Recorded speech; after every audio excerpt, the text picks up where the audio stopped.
લોકમત ન્યૂઝમાં આપનું સ્વાગત છે।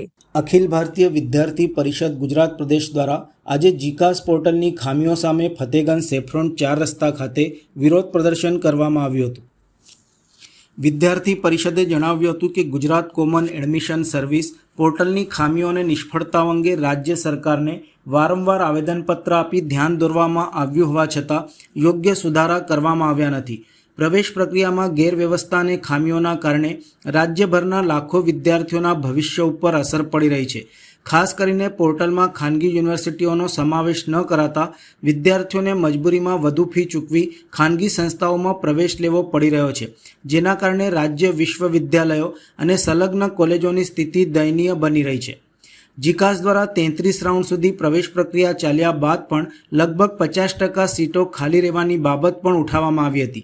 तेमज परीक्षाओना एक अठवाडिया पहेला सुधी प्रवेश प्रक्रिया चालू राखवी असंगत अने अयोग्य गणावी हती। एबीवीपीए राज्य सरकार समक्ष पोर्टल में खानगी यूनिवर्सिटीओनो समावेश करवानी, प्रवेश प्रक्रियाने डिसेंट्रलाइज करवानी तेमज ₹300 नी रजिस्ट्रेशन फी घटाडवा अथवा निःशुल्क बनाववानी मांगणी करी हती। अगाऊनी रजूआतों निराकरण न आवता आ विरोध योजायो हतो।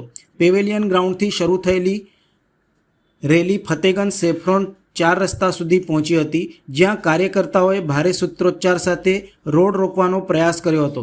आ दरमियान सयाजीगंज पोलीसे तमाम कार्यकर्ताओनी अटकायत करी हती। અત્યારે જીકાસ પોર્ટલની અંદર જે ગવર્મેન્ટ યુનિવર્સિટીઓને એડ કરવામાં આવી છે એની સાથે પ્રાઇવેટ યુનિવર્સિટીઓને પણ એડ કરવામાં આવે તથા જીકાસની જે ₹300 ફી છે એને ઓછી કરવામાં આવે અને છાત્રાઓ માટે એને નિઃશુલ્ક કરવામાં આવે અને જે જીકાસ છે એ ખાલી ડેટા કલેક્શનનું એક માધ્યમ હોવું જોઈએ અને એને ડિસેન્ટ્રલાઇઝ કરીને દરેક ગવર્મેન્ટ યુનિવર્સિટીઓને ડેટા આપવો જોઈએ અને જે એડમિશન પ્રોસેસ છે એ ડિસેન્ટ્રલાઇઝ